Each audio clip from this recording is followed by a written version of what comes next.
Hello, my name is Kwame Ajamu, and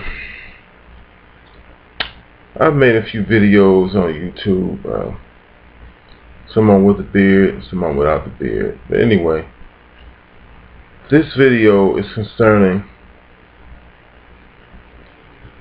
a book by a man named Joe Atwill called Caesar's Messiah. One of them, the first publication is called Caesar's Messiah, and his latest publication, the first publication, sold out, and so he added an addendum. Doing more research, he added his research to it, and he called it the Flavian signature. This book is about.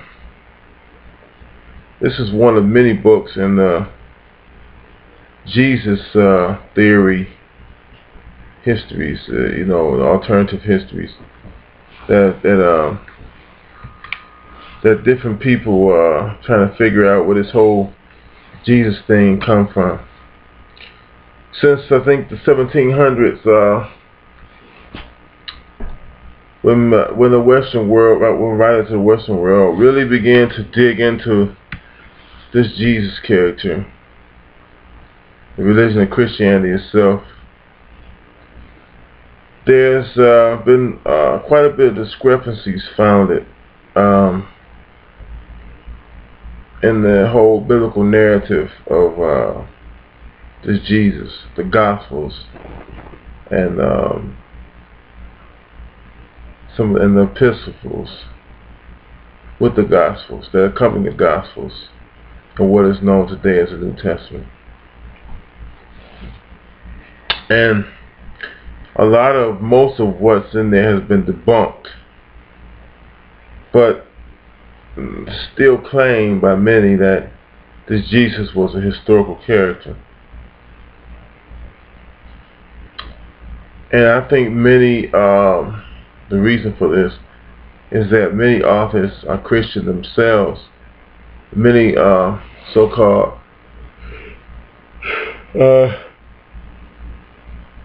archaeologists and historians are Christian. That's one of the things that motivated them to write about the religion, and also many of them, their work is funded by large Christian institutions like Christian colleges, seminaries, things like that,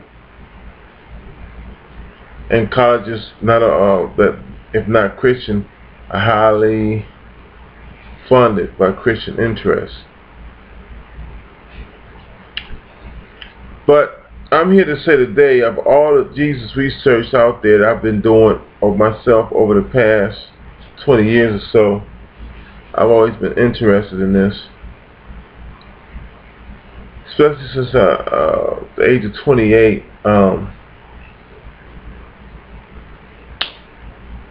Age of 28, I kind of finally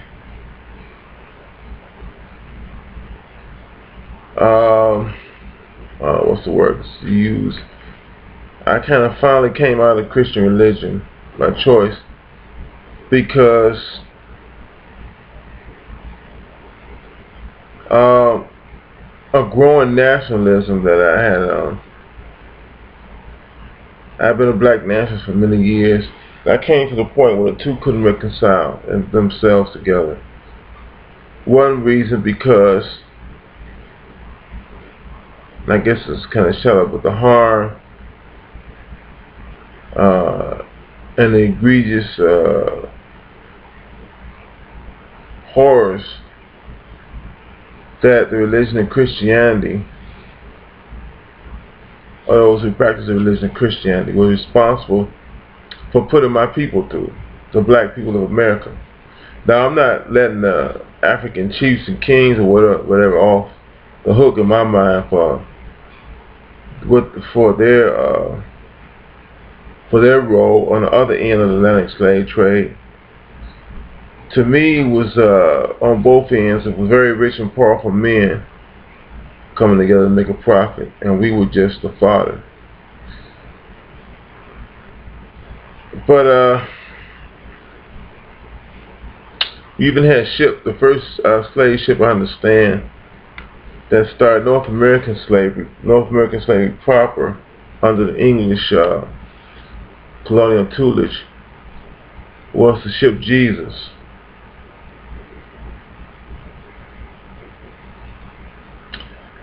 Now, in my mind, if there really was a Jesus who had all these claims to supernatural ability and powers, he would have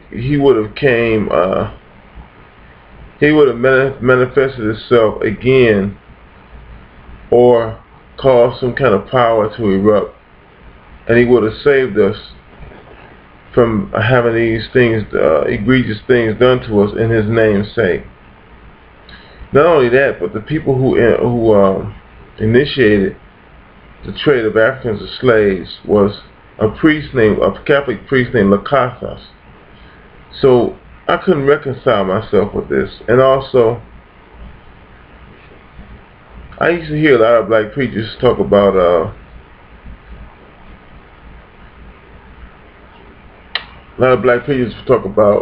we need more preachers, more black preachers. That's all we got is black preachers.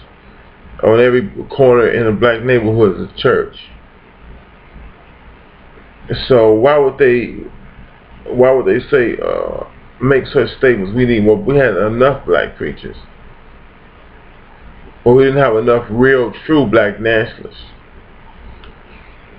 We had people with pretensions to black nationalism, as I've met very few real, true blue, true to the blood, true to the bone, what I call black nationalists. But then again, I guess the Christians will say I've never met any real, true to the blood, to the bone Christians either. But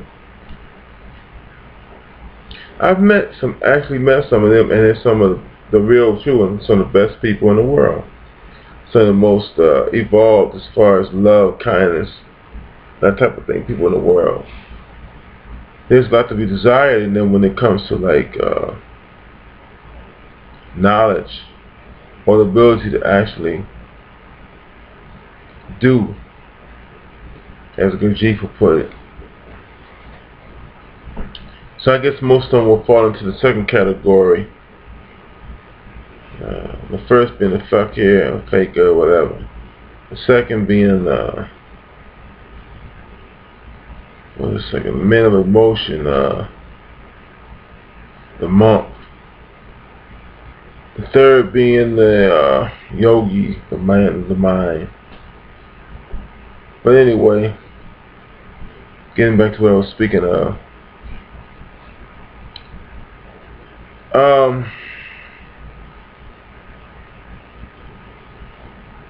This book, Caesar's Messiah, to me, has the most meat and potatoes out of all these Jesus theories that are coming about now.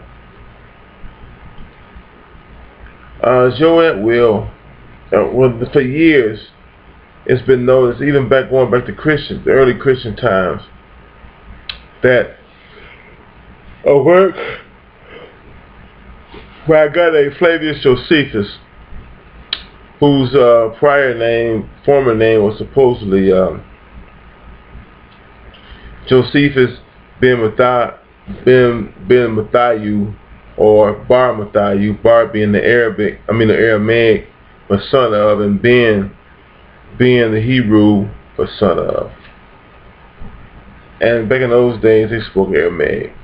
I guess he was part, supposedly, of the Maccabean priestly caste, so he probably spoke Hebrew as well.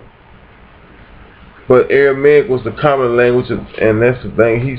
That's the language he would have spoken in his day-to-day interactions with his fellow Palestinians. And I'm using Palestinian as a technical term, meaning that land, I guess you could say Israelites or Jews, fellow Jews. If Josephus was actually who he said he was, and not just a pen name for someone else, then he was a higher priestly caste, supposedly descended from the Maccabeans, And that's something that if you want to know who they were, I suggest you look it up on Google, or even here you can find some information on YouTube. But there was a war between the Roman Empire and Israel.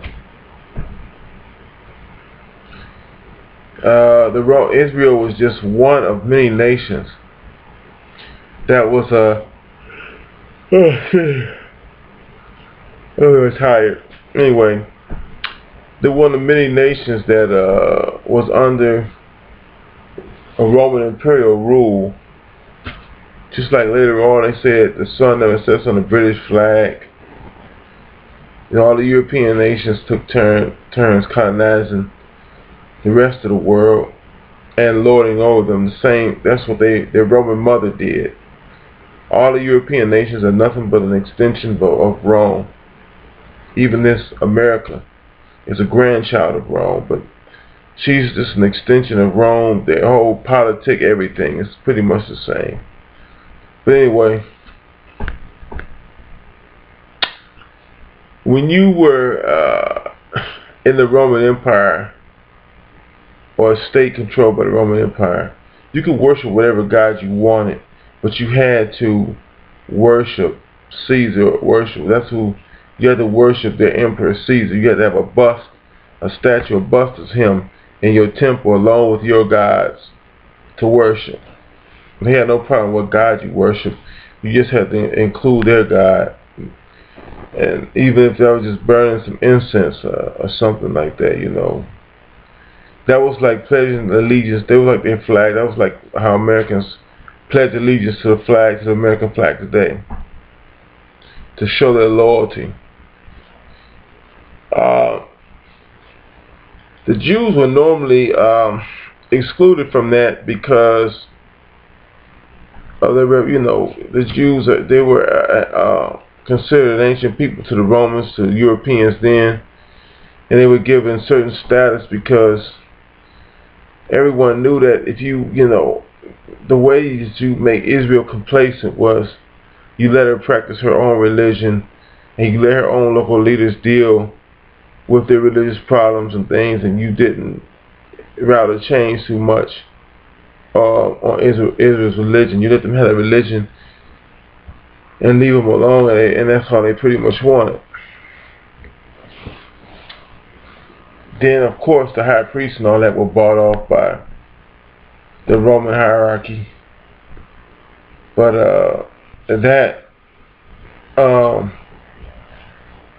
with the fact that they were letting them pretty much do what they wanted, to a point, or appeared to be doing what they wanted, kept Israel from rebelling, because the Israelites always had a reputation of being what's the term? I'm very tired right now. Being very stubborn, stiff-necked, what have you, So they also before, when under the Maccabees, they always rebelled against Greece, who pretty much tried to do the same thing that Rome did, which is Hellenize the Jews. And Hellenize means Greek culture. And Rome, although they had their own language of Latin, pretty much was a Greek cultural nation that had been Hellenized centuries before. And they too were kind of embarking on like a Hellenizing the Jews type of thing. But they also had this policy of not doing it, to leaving the Jews alone. But every now and then you get a nut, as the British had, nutter emperor who wanted to try to Hellenize them and make them worship him as a god, a la Caligula. But anyway, Caligula tried to force a bust of himself on the Jews in the temple. And there were these lower class Jews. They were lower class meaning on a lower social economic level, not as high on the levels as priests who were pretty much in collusion with the Romans. But these people, they refused, and as a matter of fact, they have formed a sect of Judaism that in Josephus' works it's called them all Essenes, but they're different sects of Judaism, and they were pretty much like the radical Arabs, the different sects, the Mujahideen and all that, and Al Qaeda and all these different sects. They were pretty much like that. They were almost exactly like that. They wore long beards, they had long hair, whatever you. Some of them, the Nazarenes had a pledge, an oath. They had pledged an oath for various lengths of time, to not cut their hair, not cut their beard, not have sexual relations, and these type of things. Some of them took the oath for life. Some of them took it just for a period of 6 months or so, or whatever. And these different groups were the groups that went out into the desert. One of them we know of, one of their sites is called Qumran today by modern historians, and they're thought to be the sect that left the Dead Sea Scrolls in the caves of Qumran.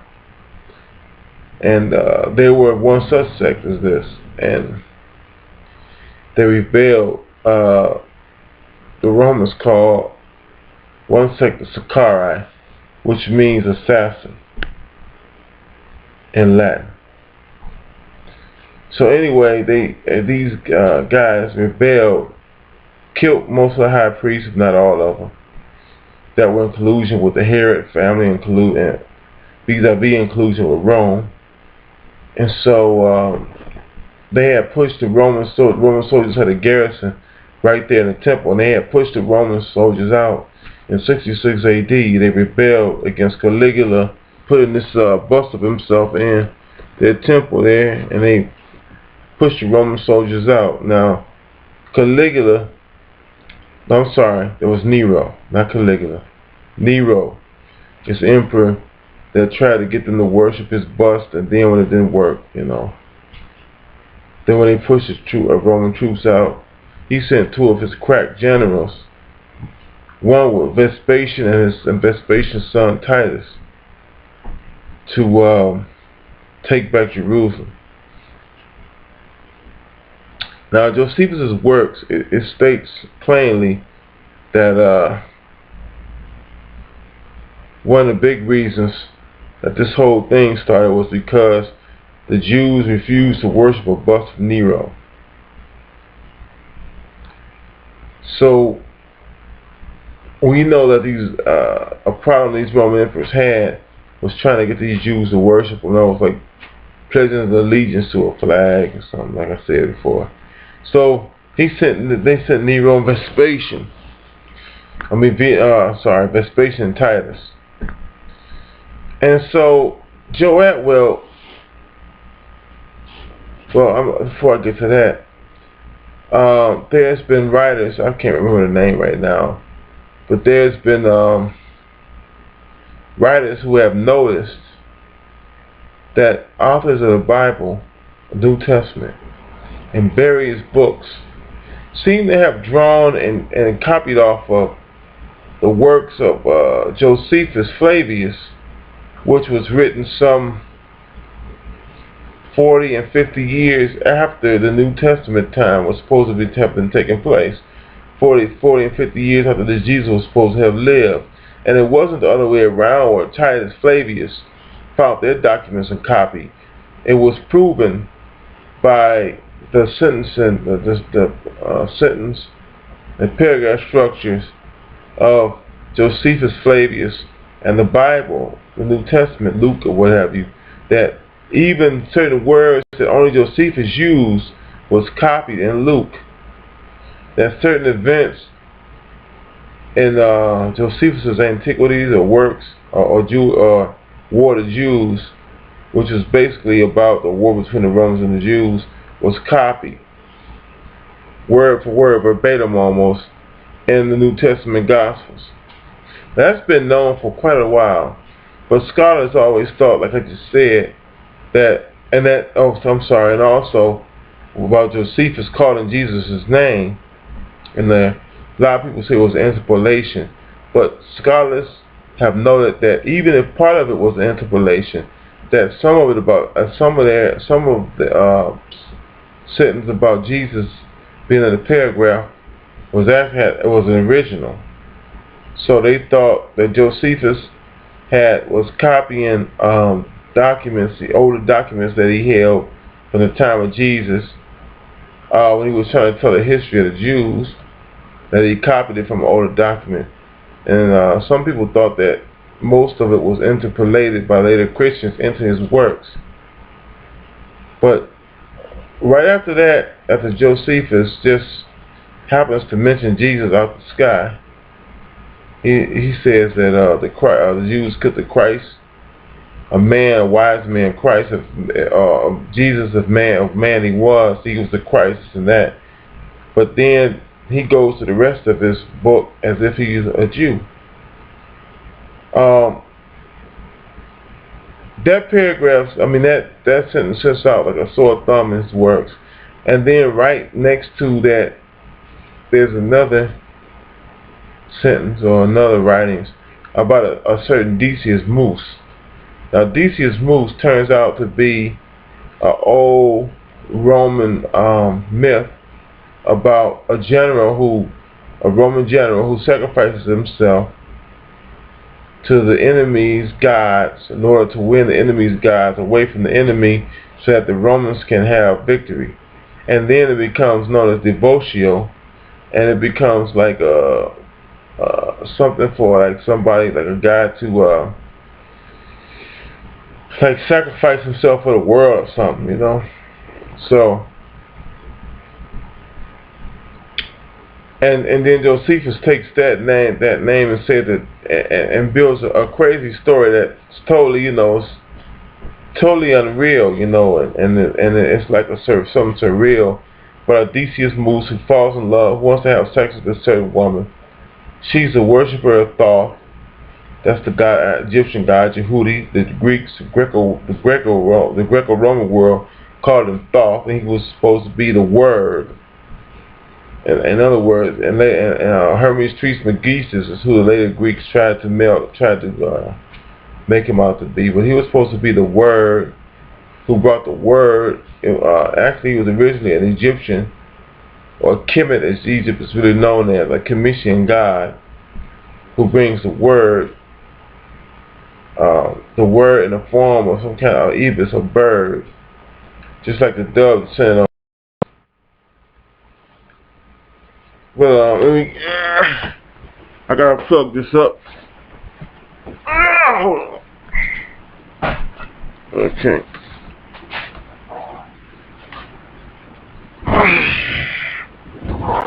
But just like the bird the dove descended on Jesus when he was baptized by John and came out the water. The same thing here with this Yehudi. With this Thoth. But anyway, what I'm saying is that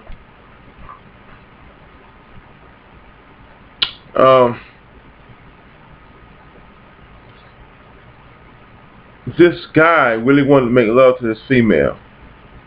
And Josephus is in the story parallel right next to when he mentions the Jesus thing, okay? This guy wants to make love to this female. She won't make love to him. So he tells her he'll kill himself if she doesn't. She doesn't do it. She's a married lady, I think, and doesn't do it. So this Decius Mus, he has a slave, an ex-slave. This is all in Josephus's, I think the Wars of Antiquity of the Jews. It's in Josephus's writings. But anyway, his ex-slave comes to him and says, well, hey, look, I think it's in Antiquity of the Jews. But anyway, she says, I know I can get her to make love to you. The woman, her weakness is religion, and she's a worshiper of Thoth. Which again, I said, this happens to be called the Word, and Egyptians consider Thoth bringing the Word of the nature, or the gods. But anyway, you'll see, the lady tells his ex-slave, they free, tells him, I got an idea. Theseus Booth makes known that he's going to kill himself if this woman doesn't sleep with him, like Christ made known in 3 days he would be destroyed. Okay, but not in 3 days, but made known that his destiny was to die on the cross. Okay, so this woman pays the priest of Thoth or Jehuti to tell this woman that they do divination or dreams or whatever, that the god Jehuti or Thoth said he wanted to sleep with the woman, and that she was to go to the temple. So this woman, being a devout, a believer and practitioner to the god Jehuti, was led astray by her weakness for this religion, and she went to the temple, and Theseus Moose was there dressed as the god Thoth and made love to her. After 3 days of Theseus Moose disappearing or not being seen, he revealed himself to the woman that he really was Thoth, or that he had tricked her and dressed up like Thoth. Okay, now again, this Theseus Moose character is used in a story. There's a story that starts right after this story I just relayed to you leaves off. The same name, Theseus Moose. This time it's a Jewish woman who's said to be weak for religion, and she's tricked and told something about the Messiah, or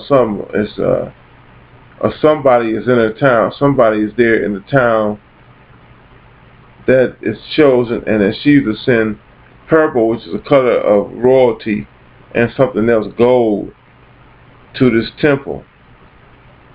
And she's tricked, and the charlatans that trick her take her gold and purple and sell it. So here he is reiterating this Theseus Moose character, whose meaning parallels with what Jesus was supposed to have been, a sacrifice for the world. And then showing how two separate women are tricked. One, a worshiper of Thoth. One, a Jewish woman, a worshiper of the Jewish religion, is tricked, and Thoth having parallels, because he's presided over the word from the gods, meaning reading and writing and script and things, words and scribes, right? And Jesus is called the Word. So there's this parallel between them two, and stories juxtaposing right there after Josephus, after Blue just talks the names as Christ's character, and says that Jesus was the Christ, that he was this and that, but yet he considered was a Jew, purportedly to his dying days. And he went on later on in his writings to not say anything else about Christians or Jews or whatever, or Christians or Christianity. And then he's putting up these strange stories that parallels Jesus, and he's saying that a woman was tricked each time because one of her religious belief. We know that it's in his works that Gentiles wanted to convert to Judaism, but they didn't want to be circumcised, and they had trouble with some of the food dietary laws of Judaism, but that there was still a lot of Gentiles and a lot of diaspora Jews, that means Jews who lived outside Jerusalem or Israel, who were joining in with these Al-Qaeda type Jews from the past, who hated the Romans and were willing to die and fight and raise holy hell against the Romans, and actually killed hundreds of thousands of Romans in war. And it's in Josephus' works, it states that there were people who were converting to this type form of Judaism, and that they would join the Jews in fighting the Romans, and that if enough of this went down, if enough of Rome's vassal nations rebelled, the Roman Empire would have failed then. So, and there's other passages in Josephus' works where they speak of the branch. Now we know that the branch is, when they're taught in the Bible, the branch always makes references to this messianic character that's supposed to come and fight and free Israel from all foreign rule and actually lead Israel to turn the tides and actually colonize the Gentiles. So, and Josephus also uses branch imagery to say that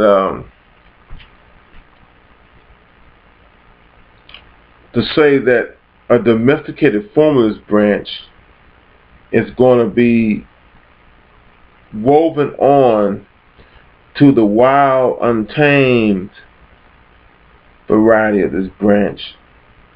That the wild, untamed variety will be replaced with a domestic one that no one recognizes, and that this domestic one, woven onto the wild root, will cause the whole tree to be domesticated. And there's various other instances in parallel, like Jesus' ministry starts on the Sea of Galilee, and this is where Titus, Vespasian's son, starts his campaign after Vespasian is called back to Jerusalem to be declared emperor after Nero either commits suicide or is assassinated. Vespasian's troops, and I'm quite sure his son Domitian, who was I forgot what they called it, but they would correlate to being mayor of Rome. Domitian was the second son of Titus. As a matter of fact, his Father, Son, Holy Ghost was a lampoon of Titus, Vespasian, and Domitian. And now I'll get into that. But at least that's what Joe Atwill's book states, and I believe that basic theory. But I believe the theory of his book. I've never believed any of these Jesus theories until now.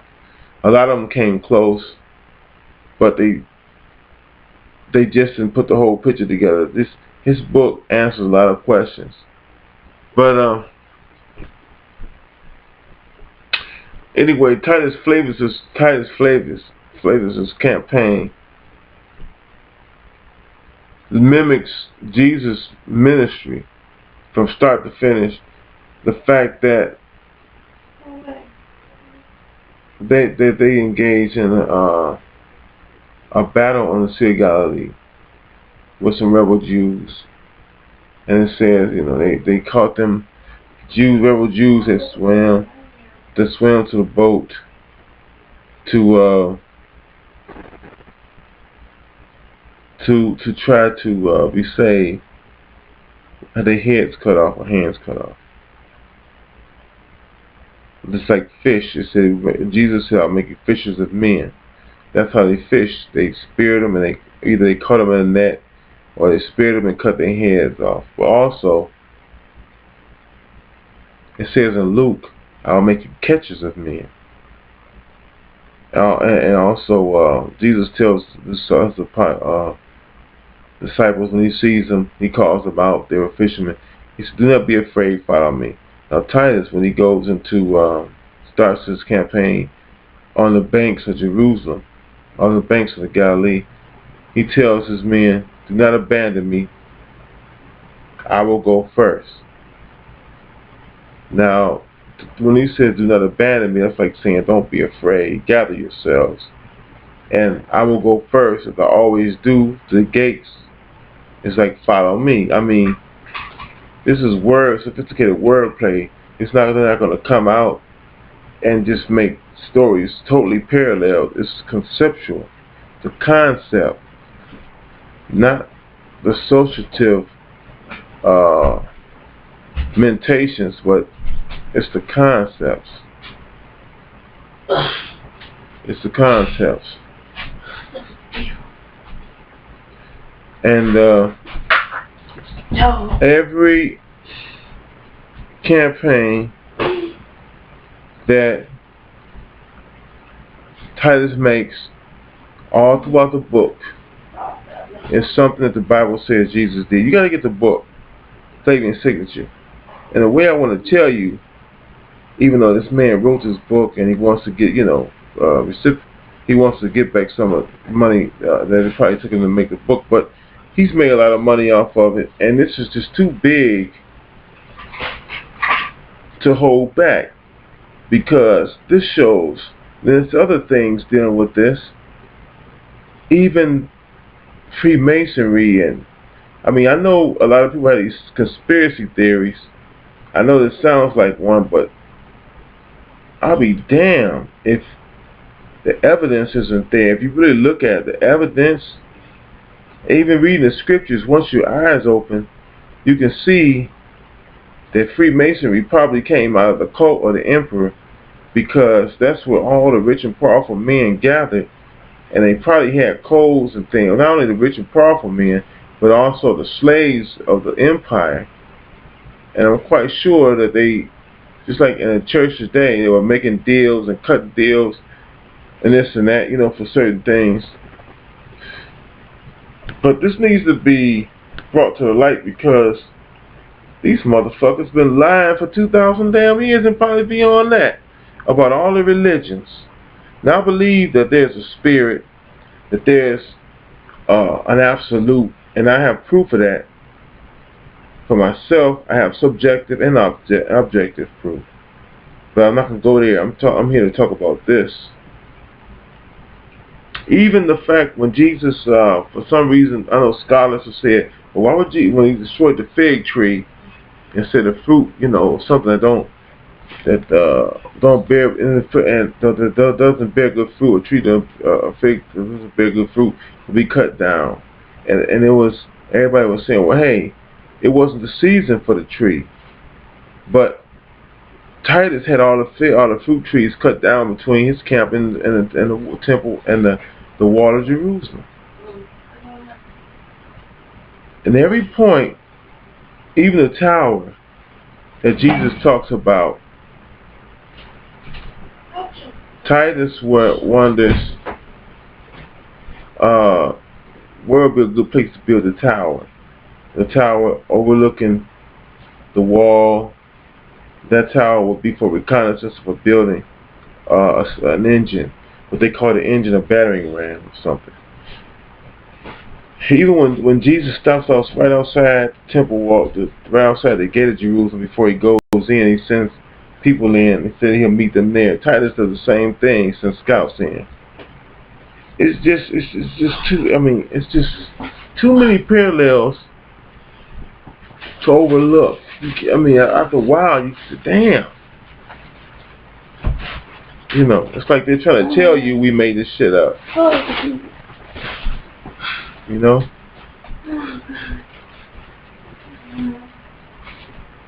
It's just too much to overlook. For 2,000 years, these motherfuckers have been lying. Maybe the people now forgot. They don't even know probably. Probably the Vatican don't even know anymore. But it's so many, like they call Peter. That's Greek. That's Latin. And Titus, the first ancestor of Titus that got them, that brought his family to the point where they could actually become emperors, his name was Peter. His name was Peter.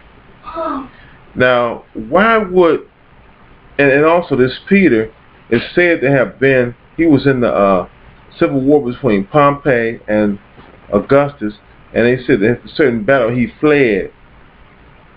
Looks like Peter fled away from Jesus 3 times. or denied Jesus 3 times and fled.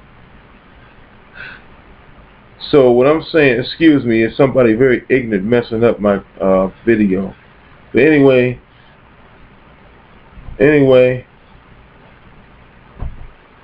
this Peter turned around and married a rich woman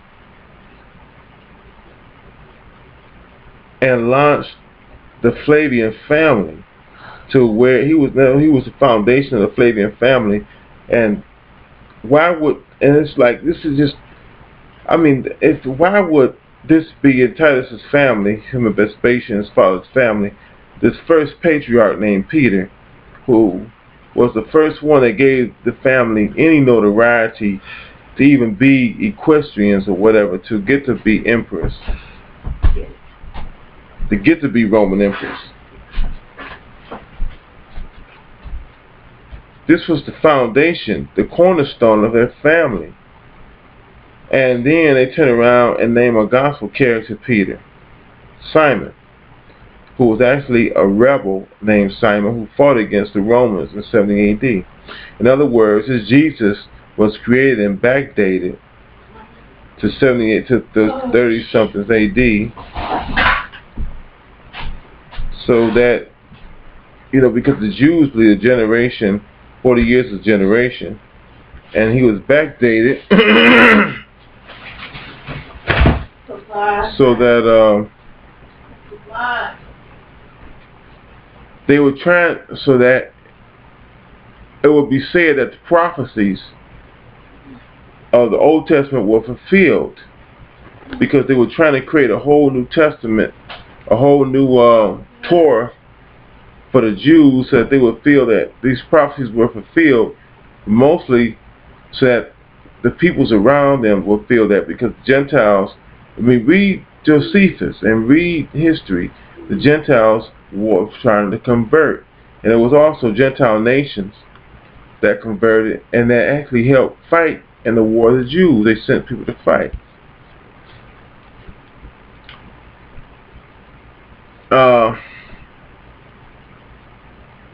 The mainstream scholars, this guy has had his book out since 2005. It's another book out before that, some kind of Piso theory, but even that book has Flavians involved.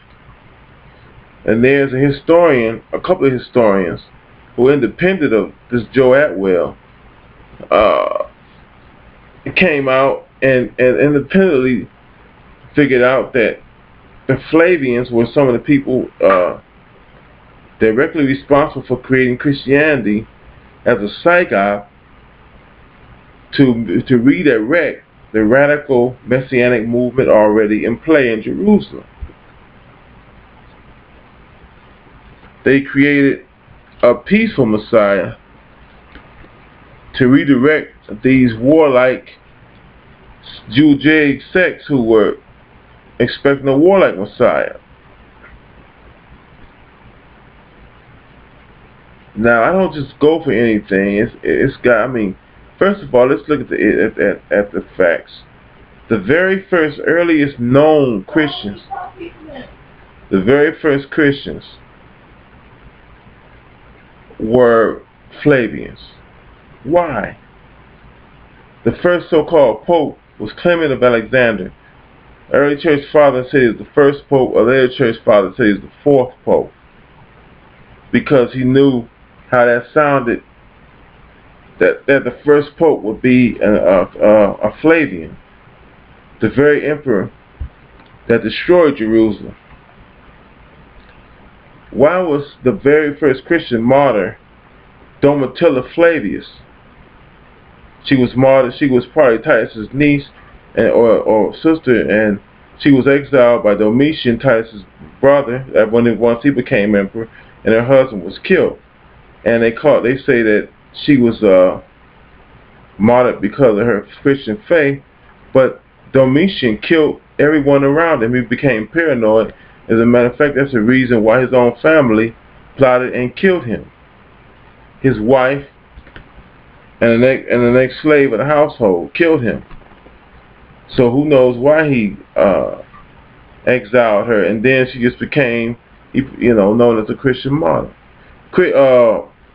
Justin Martyr himself was named Flavian, and uh, he was from the city, I think it was called Flavius, and it was the city that was built in the area where Ephraim is, well, one of what Israel was, the 10 tribes of Israel in the north. It was built there to replace Jerusalem that Titus had destroyed. And it said that his family were probably aristocrats because he was a diplomat. I mean, probably diplomats, aristocratic, um, somehow related to royalty or whatever. It's just too much. I mean, then I read about, try to find where the name Flavian came from. It came from that city, and also it's associated with Flavian. Later on, the very Roman emperor that made Christianity accepted an empire was named Flavian, Constantine Flavius. Constantine the Great was Flavius. Now, whether or not he was in kin to the original Flavian family, I don't know, or whether he changed his name to that for whatever reason, I don't know. But he made Christianity the religion. So it's believed, we know the cult, and why is the very way that the Christian religion is worshipped exactly like the cult of the emperors, Roman emperors, and the words the very same. They called the Roman emperor, they said you could only get salvation through him. He was a savior. He would bring peace through war, then peace, then he would make them all have peace. Just like in the Bible it says Jesus will beat their swords and the cow beat their sword. What is it in the plowshares? And then the imperial cults but not just done on a large scale, also local families of a city. It could be what we would call today a petite bourgeois family with, say, like in the Bible it speaks of women who have businesses who bankroll the religion, little simple business, not a giant business, but they had some pretensions, middle class with a petite pretensions that we would call it today. A local family could form in their house, just like the early Christian churches were in the people's houses, could form, and they would get some kind of, because you had to get some kind of acknowledgement from the emperor to start to do this. Just like the churches have 3 501(c)s. That's why they put an American flag in every church, because it's the government building. A preacher told me this. So, and you can have local families do this. Families can do this on a local level. It's not just from the top down, it's from the bottom up too. Just like early Christianity started in house churches.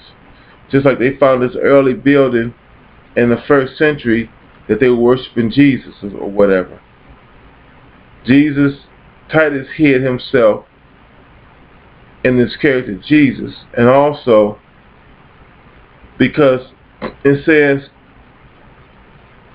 and Josephus says that they tried to make the Jews worship Titus after a while. They wouldn't do it because Titus became emperor. They tried to make them worship Titus and Vespasian, and they wouldn't do it. And even they tortured the children, they wouldn't do it. The radical Jews, that is. Now, there were high-ranking Jewish families, like the Herods were not really Jewish, but they had claims, they laid claims to that, and they ruled in Jerusalem to that point. They had ruled for about 100 years to that point, and of course they knew about inner workings of the higher workings of Judaism. Also, you had the Alexanders, who Philo of Alexandria was an uncle to Alexander. I forgot his first name. That was Titus's one of his number 1 aides when they sacked Jerusalem, and they called him the heretic because he denounced Judaism and started worshiping Titus as God.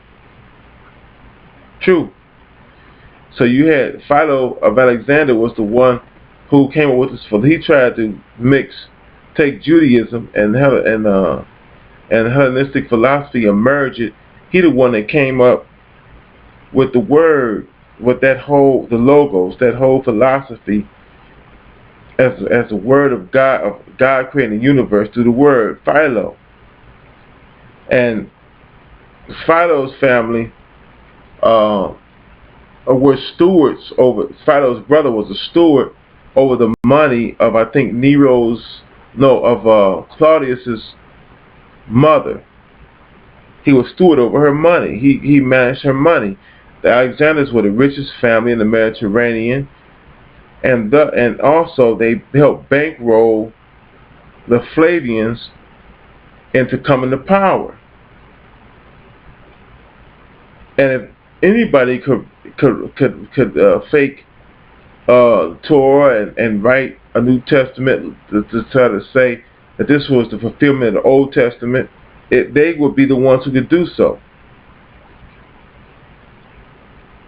So they had the people in play that could do so.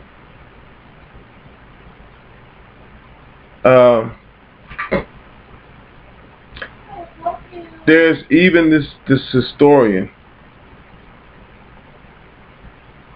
who goes along, who believes that Joseph of Arimathea is really a hat tip or anagram for Josephus Matthew, Bar Matthew, because Matthew in Greek is Matthias, and Armatthias, take off the B, Bar Matthias is Armatthias. And also in Josephus' works, he says that he came upon 3 people, friends of his, on a cross, and being crucified on the cross, and he asked Titus to take them down, and he did, and 2 died and 1 survived, like Jesus, and the 2 other prisoners on the cross with him, and they died, and then he resurrected or survived, or whatever, you know. It's just too much. It's too much. It's too much. And it just enrages me that these people will use that to rule and dominate over all the, for all the, and now this is nothing but Rome. This is the same, because they had something called offices, and they called it, whenever they would divine and say when it was the best time for elections and this and that, and they called it their inaugural. The religions of the Roman Empire, the emperor was called the Pontifex Maximus, because he was supposed to be the official who presided over the religions of Rome. Just like the Pope is called the Pontifex Maximus. The bestial virgins were ladies who were pledged to virginity, and they were supposed to bring down a god that favored the domestic life of the Roman Empire, and they wore these little habits almost like nuns. And the cardinals were these priests of the ancient Roman religion who presided over the religion. They had college of religions, and the emperor presided over it. But he had these priests, and they wore almost the same damn things the cardinals wore. They just replaced one religion with another one. That's all. So I'm just going to say, I challenge you to read Caesar's Messiah and decide for yourself. Peace.